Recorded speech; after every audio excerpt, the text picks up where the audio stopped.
You are listening to The Pulse, Rod Murray's e-learning tech podcast. Number 160. Jingle bells, all the way it's jingle bells, jingle bells. Dashing through the snow in a one-horse open. Now that was Jingle Bells, a teaser by Natalie Brown, who's a soulful vocalist, songwriter with a very dynamic multi-octave range. I will play the full song at the end of my podcast. I hope you enjoy it. This podcast is sponsored by Inside Higher Ed, the online source for news, opinion, and jobs for all of higher education. I also invite you to follow me on Twitter. My handle is RodsPods. As always, I post links to all of the things we talk about on my show notes at www.rodspulsepodcast.com. My topic today is an interview I had with Calvin Shum, who's the CEO of a new company called Lovoco. Lovoco offers accessibility, communication, and educational solutions with a proprietary speech and translation artificial intelligence system that results in instantaneous bilingual subtitling. Calvin completed his BBA in International Business and Marketing at Temple University here in Philadelphia and certification in Foreign Languages and International Economics at Tsinghua University. I met Calvin at a conference and he showed me his product right there on his phone and I was blown away. His software is designed to do captioning of live or recorded audio. And of course, it would be a great addition to recorded videos. In fact, when we did the interview, he demonstrated on his laptop the ability for the software to translate into German as we were recording our live interview. So we discuss how speech technology improves accessibility and ADA compliance for live and recorded lectures. They also have a social mission that donates a system to a local primary or secondary school of your choice. So without further ado, here's my interview with Calvin Shum. Calvin, thank you so much for stopping by to tell me about your app. Before we jump into that, though, why don't you tell my audience a little bit about your background and how you got involved? Absolutely. So for me, growing up, second-generation Chinese American, it was always very difficult to learn Mandarin, if you could imagine. So for me, besides having studied very diligently, I took the adventure to go study in Beijing. And I studied at Tsinghua University, and I was very happy. But when I came back, I knew there was something missing, because that type of immersion really accelerated my learning and language. But when I came back, I was like, in class, while I'm learning augmented reality for computer science, why couldn't I at least see whatever I'm hearing and then also hear it in a different language or see it in a different language so I could learn vocabulary that's of interest, pertinent, and relevant to what I'm learning. So I came back and I built the best team I could. We found the best technologists for advanced speech recognition, machine translation, and we built a system that everything a speaker says or instructor when they use the software would be subtitled on screen in 2 languages. We got a transcript afterwards, captions and subtitles for the videos, and abstract analysis for afterwards. And that's what we are here to discuss today. Wow. I mean, that sounds pretty incredible. I wish I had a tool like that when I was studying German. Yeah. So it's an artificial intelligence platform that I assume it's hosted on a web, or is this something that can be actually downloaded onto your mobile device? So most of the computation is done on the cloud level, just so that the processing is much more robust. We're slowly integrating our GPU cloud because we partnered up with NVIDIA, and it's something that we're looking to make a switch to. But so right now, it's really for enterprise software, for higher education or corporate learning settings. But afterwards, we're slowly transitioning. We have a team of interns from Temple University that's helping us create a mobile app so that when you're attending your next conference, you could download the app. And if you're very far back or you're not even in the same room, you could see what the speaker's saying, the video, their slide deck, and the captions along. And then you could choose a target language so that you could, so whether you're studying German or Spanish or Korean, you could see it live in your language that you want. Well, that's pretty cool. I know we're looking at different audience response systems here on campus. One of them is Glisser, which I'm fond of, but I don't think it has that sort of captioning ability. So if I can compare it to, it's different than, say, Google's Translate app, which actually I've never tried it for a very long period of time, but it's something it's on your phone, and if you're traveling abroad, you could have a two-way conversation with somebody in another language. Can yours do that as well, or is it primarily designed for presentations, like in a classroom? Right now, we're more presentation oriented. The speech-to-speech application is for consumers is down the road, but we Google Translate and Bing or any of the other big providers, it's very generic in the sense that it's like a dictionary, and it doesn't have personalization for your voice or your intentions or anything of that nature. So we are working very hard with our natural language processing and our artificial intelligence to understand each one of our speakers very well. So right now we really aim it for academia, meetings industry, and multinationals and governments. So we do apply it more for right now, just speech to text and then translations. But later on, we'll have more advancements to come with wearable technologies. Well, the whole idea of using artificial intelligence now is amazing to me. I mean, this is, Google has said they're becoming a AI first company, and it seems like possibilities are endless. How do you build something? Do you take advantage of Google tools, or how do you get started with building an AI application? Well, you have to have very fundamentals in computer science, which I never had growing up with an international business and marketing background for my undergraduate studies. I found the best talent I could around the world that study engineering to a very high degree. So, for instance, our chief technology officer, Nagendra Goel, he earned his PhD in Johns Hopkins in speech processing. So he spent 25 years in industry and in academia to study how to make speech recognition the best it possibly can. And actually, we recently stacked our engine up against Google's for recognition, where they performed on 80s on average. We performed upper 90s. But it took, let's say, a lot of dedication to build something internally so that we can create the privacy for those who want data protection, and that we can secure it well. So what stage would you say your company's in now? You're still considered a startup? Do you have paying customers? How's that going? Right now, we're finished with R&D. We have a product that we've been testing at locations, and right now we have a partnership with ACT, American College Test, NVIDIA, and we'll be sponsoring the African Trade Investment Global Summit in DC. And so we have a lot of things in the pipeline that we're working on, a lot of fun partnerships that we're growing and expanding in each one of the markets that we're in. For instance, we're partnered up with Meetings Professional International. They're the largest meetings group, one of the largest ones in the world. And for their academia, so for their Academy of Corporate Learning, they've taken us on tour to a lot of different events in Vegas or wherever they choose to go. That's pretty exciting. Yeah, it seems like there's a big need for something like this. With and any company worth its salt these days is a international company, and they have offices everywhere. I can imagine this is really something that could go far. How do you see it being used in the education environment? Could you give us a scenario or two how this might be used? Absolutely. I could give you a really reason why we do this. A concrete reason is 1 out of 5 U.S. citizens are deaf or hard of hearing.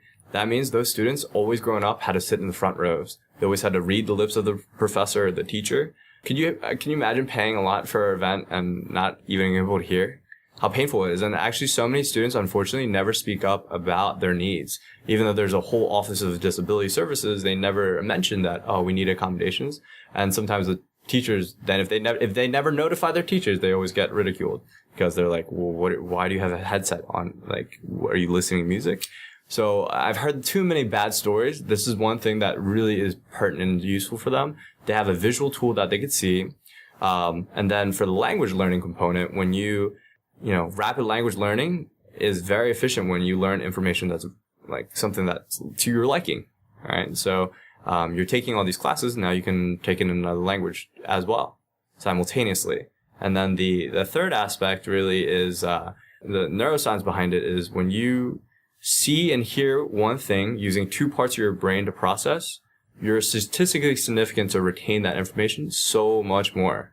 We're not the first to create this. Real-time captioning was done back in the 2000s by IBM. They helped a handful of schools, and at that time, it was, say, anywhere from $50 million to $100 million that they were generating from these schools that they were helping for disability purposes specifically.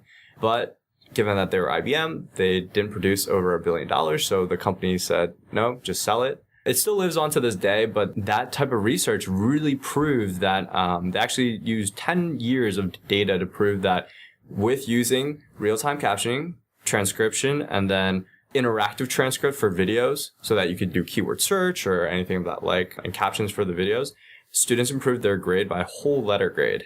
So it was really effective. It was just sad that they had to can the project because of financials. Is that the company that became Nuance, or? So they sold via Scribe or via voice, their speech recognition engine, to Nuance. I see. And then now they have it in the consortium where they still use it. I see. But it's amazing how voice recognition like that has just spread. And like you said, there are services, I guess, that have been around a while where you can translate the audio from a video into captions. But this is real time. What's the latency? So it all depends on how much we soup it up, because if we equipped it with more computational power, it's faster. But on a standard, it should be less than a quarter of a second.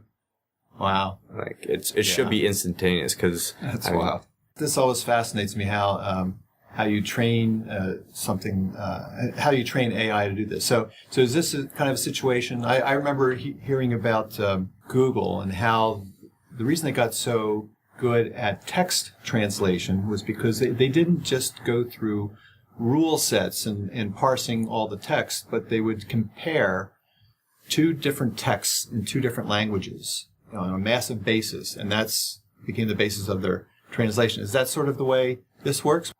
Yeah, so neural networks is one of the bigger fields now, in the sense that AI is just taking lots of data and lots of computations, like calculations, to figure out and solve common trends that they see within that data set. So then when you dig it down another layer, when you add layers and layers and layers of different types of data, then it can pull and retrieve that information faster or in a more efficient manner. But yeah, that is in essence how the software gets better over time, that it collects more use case, it collects more case studies, so to speak, of speaker profiles, vocabularies, and it knows how you like to say things, how often you use certain words, and it understands both grammar and context. So that's the hard part, because it's very easy just to load up lots of dictionaries, but it's heavy on the size filing. But for it to be a smart system, it really has to understand deeper about linguistics, and that's why there's a whole field that's spun off called computational linguistics, of which one of our other partners, he has his master's in computational linguistics. So he heads the translation system. So that is in efforts. I think everyone in the industry is really moving towards the deep learning route of multiplying layers of information, and the more we see it being used, the more it'll get better over time. It would seem to me that at least in the beginning stages, you have to have human beings that are looking at these translations, like to see how accurate they are. And so, is that still something that's ongoing? That you still have to have a lot of? Is it labor intensive to validate these systems? It could go both ways. You can automate it with systems like Blue Scores, or a lot of the times we do like to do it internally to see where we stack up against the industry and how we compare, but it's always nice to feed the computer back with like supervised learning, so to speak, so that it can do more unsupervised learning over time. But yeah, it depends. That's why you always pick things that you like to translate about. So we pick TED Talks or anything that's of intellectual value or just of interest. Right, like my podcast. Yeah, exactly, like your podcast. Yeah, right now my podcast just an audio podcast. Occasionally I'll do a video, but I've seen other folks that do podcasts that even though there's no visual interest, they put it up on YouTube. So, in fact, I was thinking of doing that just as another platform people could find my material. So wouldn't it be neat to have my audio podcast on YouTube with captions running across the bottom in a language that you could pick? Is that something that's doable for somebody with my means? Absolutely. So actually, let's take your use case, Rod. So being a professional podcaster, what the advantage of using our software as a service is, so right now we're captioning and transcribing this podcast, actually. You can then upload this transcript to your podcast so that it has greater SEO or SMO, so that you can look for keywords or anything of the like, verbatim text. And then afterwards, if you do want to choose to upload it to YouTube, you can find a greater performance than just using the default captioning that they have built in. Let's just be honest, Alphabet spends a lot of their time doing a lot of different things. So I will say Google is, a great innovator, but at core, they are, in terms of their revenue dollars, they are a ad tech company, more so than anything else nowadays. Yeah. For those of you, obviously, since you're listening on audio, you don't know what I'm looking at. Why don't you explain what your screen is showing here? Sure. So we have a transcript at the top of our software, which has been recording the whole time. Then we have another transcript for German. But then for an overlay, we have augmented reality in the sense that there's a transparent or translucent text that then can be overlaid for PowerPoints or PDFs in both languages at the same time. I see it happening at the bottom of your screen now. So that's pretty impressive. Yeah, and the latency it's very quick. It's almost like hearing an echo, It's just like when I'm reading what I'm just saying, it's kind of weird. But that's pretty impressive. Lots of years of research and development, and we're finally glad that we can use this to help people because, our core mission, we are a social mission-driven company.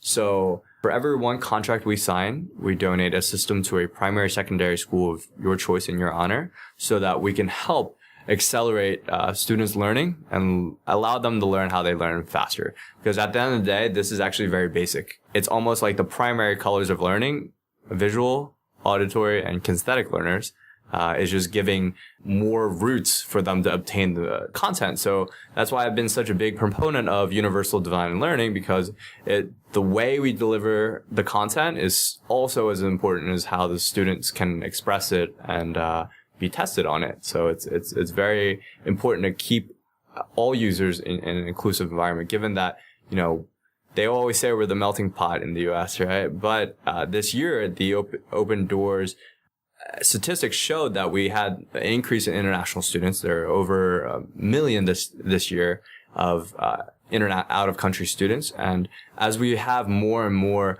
students overseas ourselves and internally in the U.S., we have to keep in mind all those users, all the ESL learners, and then also even anyone with any type of different, let's say, birth circumstances that they can't choose, the different health circumstances that they still have equal access to equity in learning.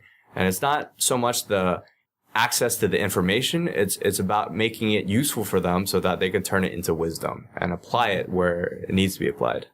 Sure. I mean, I can certainly see how this could be a wonderful adjunct to the way we teach. We have a lot of foreign students. English is not their first language in a lot of cases. I'm sure it makes it very hard for them. They love to have lecture capture. We use 2 different systems on campus for lecture capture, and you can see how, especially before the exams, it gets a lot of traffic, and they watch these, lecture, trying to get away from lectures like many schools and flipping the classroom, but still there's a lot of lecture material going on, and to have this translated into their native language would certainly be a no-brainer. I assume, are you working yet with some of the major lecture capture providers, or do they have their own way of doing that? So, like for all the MOOCs, like edX and Coursera, they've been using, it's a volunteer service, right? So because I want to learn, let's say, cost accounting, I would watch the video and transcribe it in Chinese or caption it in Chinese. It's all done by a volunteer basis, but doesn't go to say that we're not willing to go help them with more tool sets so that the students can do it in a more efficient manner. So our post-production tool sets are going to expand out so that we can help more and more providers who do offer free education. We have some world-class education online, But again, some people may have access to it and some may not in different ways. The way it's being deployed now, the speaker, the lecturer or the presenter would be connected, would be using your software at, say, at the podium. How long is it going to be before a student, could just hold up his smartphone and just capture the audio that way and see the translated text? Is that doable, or is it the audio quality is certainly, I imagine, is an issue? It's doable. It's just given that we are very everything is very speaker oriented, or like the keynote speaker oriented. So it makes the audiovisual team, it facilitates that process so much more when it is done on the presenter side. But, if a student does transcribe it, it depends on how clean the audio is. The better it is, the more accurate it'll clearly be. And so it's something that we want to put in the hands of the students. We're slowly working on it, but there has to be some sort of good captioning device to do so, like an audio input device. Right. I'm just the wheels are spinning here and thinking about a student watching a recorded video in their lecture capture. Why couldn't they input the headphone jack out from the computer where they're watching it into the microphone input of their smartphone and have that translated on the fly? Seems like that could be doable. Yeah, we also do a lot of video captioning. So actually, we have a loopback feature where, say a student was watching a lecture, they could run it through and they could see the captions live. Or we could do it on the post-production side and have it cleaned and edited. Right. But it is something that anyone with our software could actually do. You could watch any video you want, and it can be done on a live translation and captioning style. What would you say is the accuracy these days of on the fly type, without being cleaned up in some way? What's the So speech recognition has always been ahead of the curve in terms of the industry standards. It should be upper 90s, depending on the speaker, the acoustic settings. They're high 90s of 97s that we've seen, or 99s, and then translation has always been the one catching up, so to speak. It is hard to not just translate the words, but the meaning behind it and the reasoning behind it is, we've seen 80 is about the standard or the average. And then that is what a lot of researchers have been developing over time. We're very keen on making it more accurate, whether it be statistical machine translation or rule-based machine or neural network. Any type of hybrid is what we play around with so that it can be more useful and for all parties. Great. Well, listen, I want to be respectful of your time, and I have a challenge for you. Maybe you can make this happen. It could be a first for me as well. Maybe this podcast, you could arrange to have it. Actually, you've already translated to German, haven't you? So maybe we can make this public and do what I was talking about and put this on YouTube with the simultaneous translation. Maybe you can help me make that happen. Challenge accepted. Okay. Very good, Calvin. Thanks for stopping by. Appreciate it. Dankeschön. So that's it for the interview. I hope you enjoyed it. I really love to find young, innovative technology companies in the area of educational technology. So I think their product certainly has a lot of utility, or for any entity that is giving live presentations, and certainly would make a great adjunct for lectures, especially if there are a lot of students in your audience who do not have English as the first language. So that's it for now. Stay tuned for Jingle Bells by Natalie Brown, and until next time, have a great week.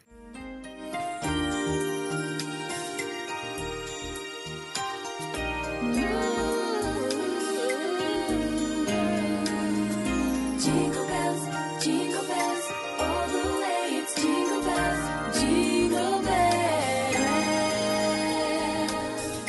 Dashing through the snow in a one-horse open sleigh, o'er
fun it is to ride and sing a sleighing song tonight.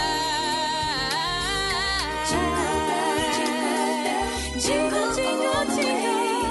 Oh, what fun it is to ride in a one-horse open sleigh. Oh, jingle bells, jingle all the way. What fun it is to ride.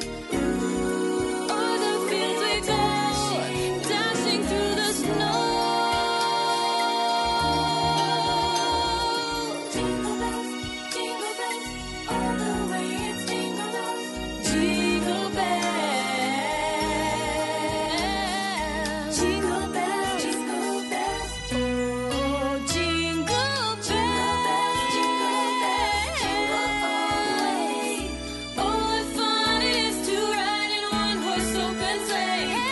Jingle bells, jingle all the way. What fun it is to ride. Jingle bells, jingle all the way. Oh, what fun it is to ride in a one-horse open sleigh. Oh, jingle bells, jingle all the way. What fun it is to ride. Jingle bells, jingle all the way. Oh, what fun it is to ride in a one-horse open sleigh. Jingle bells, jingle.